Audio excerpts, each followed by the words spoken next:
the definition of fake news.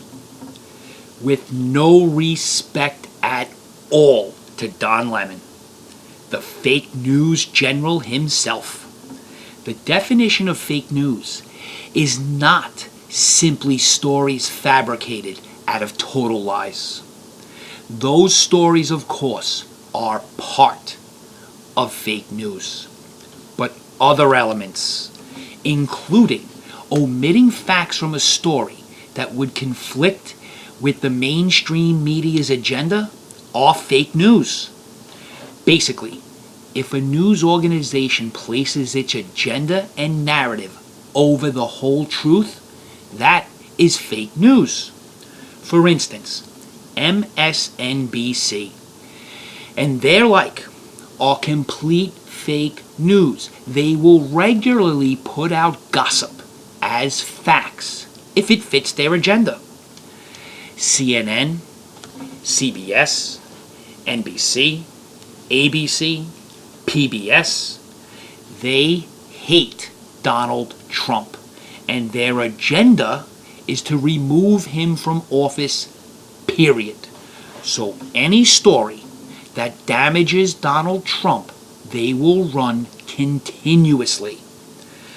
Fox News, on the other hand, does the opposite. They're a network which represents the right, and Trump is the leader of the right, so they will broadcast stories that paint Donald Trump in a good light over and over again. One thing, though, about Fox and MSNBC, they have come out and said which side they are on and let the country know. Therefore, in my eyes, both of those networks are more truthful than the mainstream media.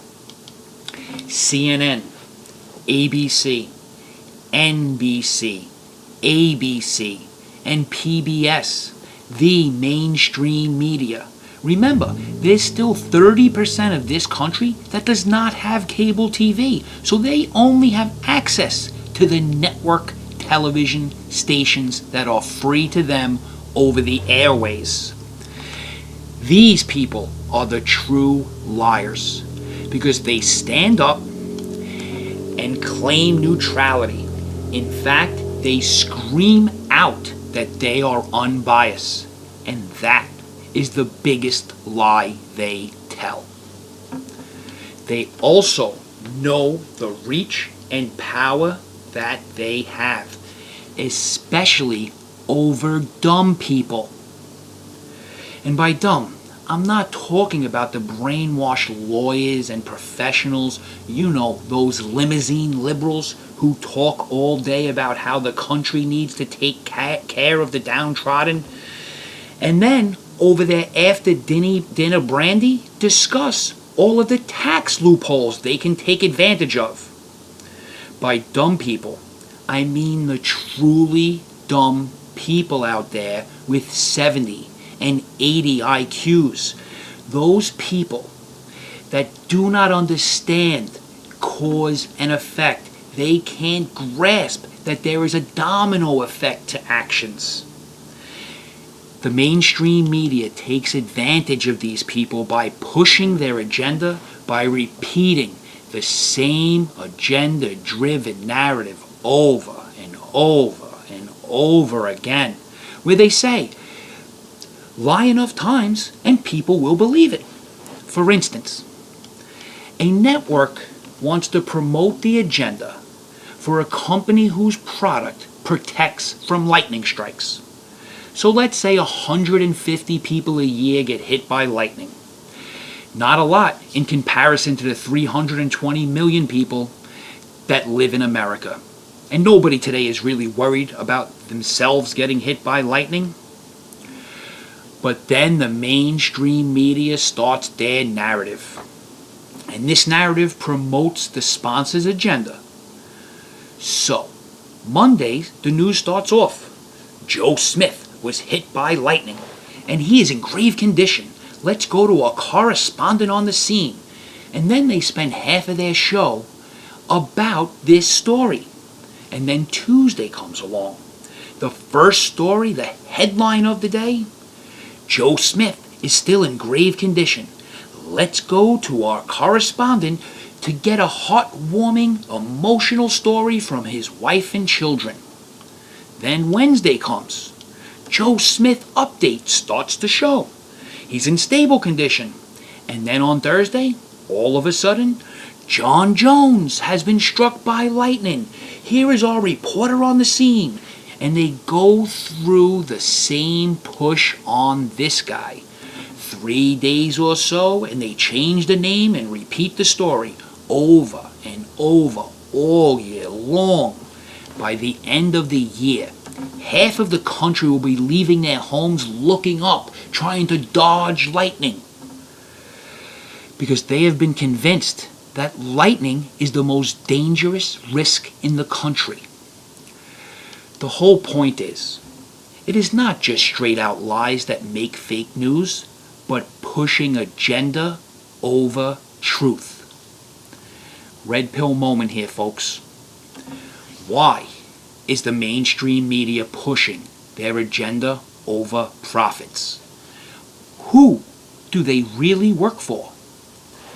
The mainstream media fight over 4 to 10 million American viewers every day, when in fact a true bipartisan center news station, they would be fighting for over 60 to 100 million people and make a lot more money. So if the mainstream media aren't trying to broadcast to the largest market they can and in turn make the most money they can, I mean, after all, that's why companies are in business here in America. Who exactly sets their agenda and why? Well, it's obvious that their agenda is set by the left, and their narrative is to divide the country into splinter groups.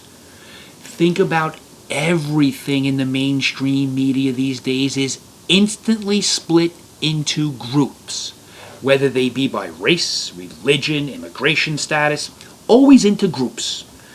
And they always state their opinion as facts. Think of this. The mainstream media narrative throughout 2016 was one that they stated as fact every day, all day. And that is how Donald Trump wouldn't, shouldn't, couldn't be president. No matter how many times they stated this fact, they were wrong. And did they just admit they were wrong? Of course not. All they did was for 2017 is change the narrative. And what was their 2017 narrative?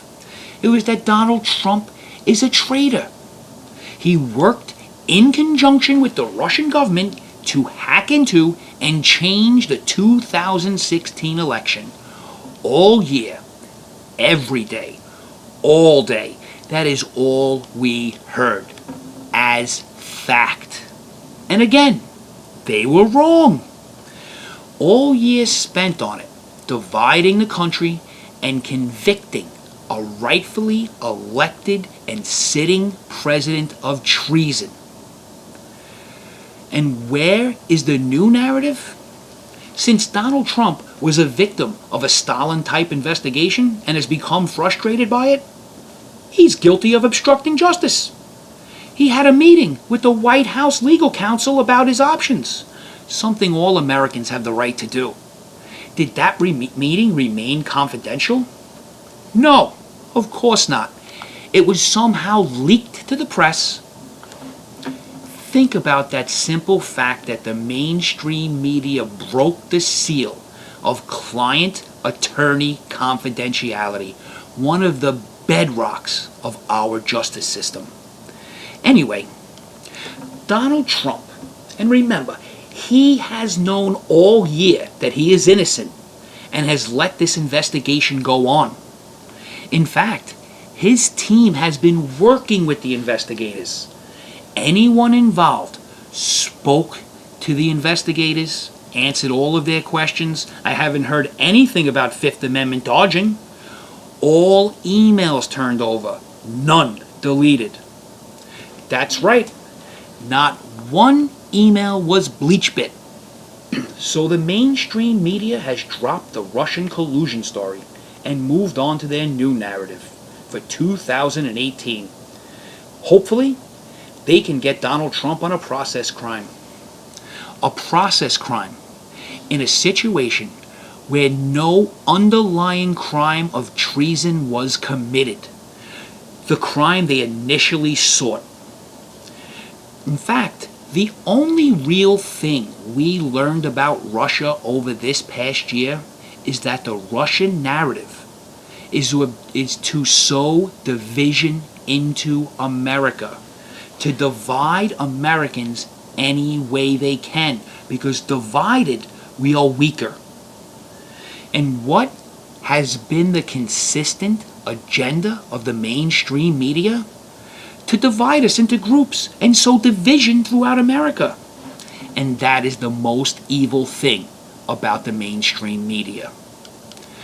We have to defeat the mainstream media. And remember, we are not the black, the red, the yellow, the brown, and the white America. We are the United States of America. And together we are strong.